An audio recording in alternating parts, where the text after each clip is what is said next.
Let's talk about ESPN's NFL Sunday Countdown because sweet black baby Jesus, how many analysts are needed to convey a message?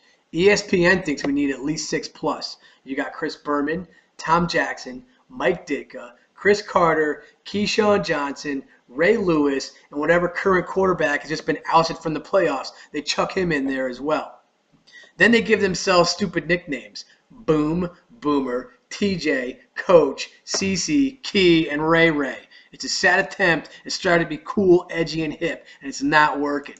Let's talk about Chris Berman. First, like most fat guys that sweat bacon grease and Twinkie filling, he can't string a sentence together without running out of breath. Half the time it sounds like he's trying to speak with peanut butter coated marbles in his mouth. Second, who gives himself nicknames? He calls himself Boomer, Schwami. You don't get to give yourself nicknames. That's why there's fat guys named Tiny and dudes named Stinky. He's old. He's outlived his expired shelf life. His entire career has been shtick. If I have to hear, nobody circles the wagons like the Buffalo Bills. Seriously, for the last 10 plus years, everybody's been circling the damn chuck wagon except for the Bills. Whoop! Rumbling, bumbling, stumbling, the frozen tundra of Lambeau Field. I think somebody put the over-under on that saying last week at 3. I'm fairly confident it was at least 6. At this point, I'd rather take an isopropyl alcohol enema and crap razor blades than have to hear that nonsense again. And lastly, Berman should fire his stylist. It looks like she combed his hair with a pork chop. Classic Ernie McCracken. Kingpin reference. Tom Jackson. For those that don't know, and I don't know how you wouldn't know, because Berman will remind you every commercial break, Tom Jackson played for the Broncos from 73 to 86. He's what I like to call a soft music guy, because every time he tries to make a point, he gets soft-spoken and preachy. It turns into one of those fluff pieces that Chris Connolly usually does on E60. You can almost hear the producer yelling in the background, "King of soft music!" before this guy even speaks. Anytime another analyst makes a point he agrees with, you can always catch him nodding his head in approval and giving that groaning under the breath, Stop it. Mike Ditka. Dude is lost in the sauce. It seems that maybe the panel is actually too hip and edgy for him, if that's possible. If there's a term called too old school, Mike Ditka is it. He's that guy that would undoubtedly call the in-the-grass quarterback a pussy on the air. He's the guy that would describe a hard hit as, he got knocked retarded. I would also suspect that the producers may have a shock collar on him to keep him from calling a spade a spade. It's unintentional comedy to watch him try to use the flavor sayings of the day. You ever hear him say, "Come on, man"? There was seriously a time he called a hashtag a hash brown. Also, can we stop calling him coach now? Because he hasn't coached a game since 1999. Now that I think about it, let's stop calling every analyst that once lectured grown men on how to play a game coach. Chris Carter.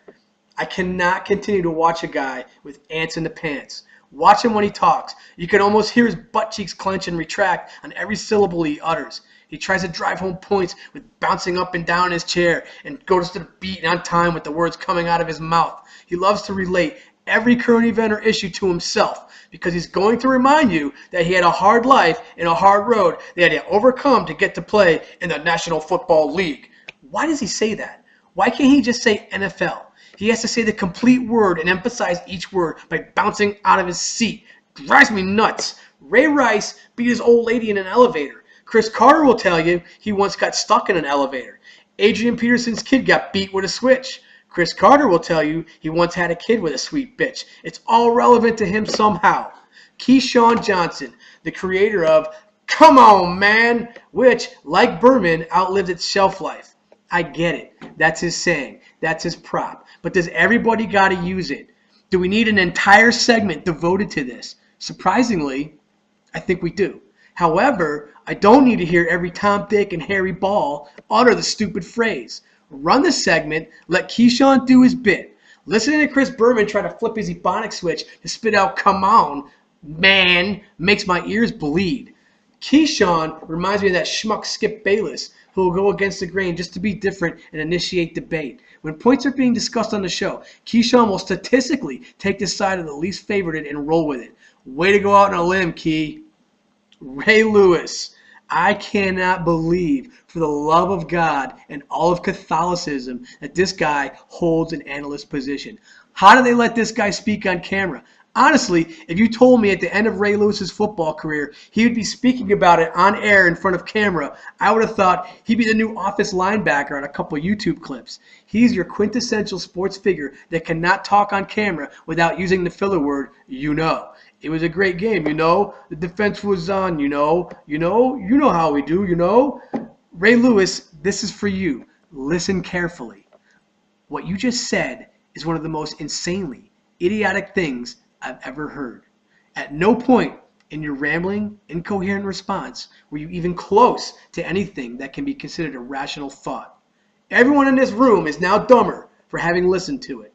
I award you no points, and may God have mercy on your soul. And there's your Billy Madison reference for Chaotic Radio. And here's my afterthought. The quarterback that just got bumped from the playoffs. They just have him on, chimes in to explain some weird offensive scheme. Then they give him a football. He holds on to it, plays toss, and then they segue into a commercial break with it. Get rid of that crap. Better yet, just scrap the whole damn show and give me more Susie Colbert. That concludes my rant for the week.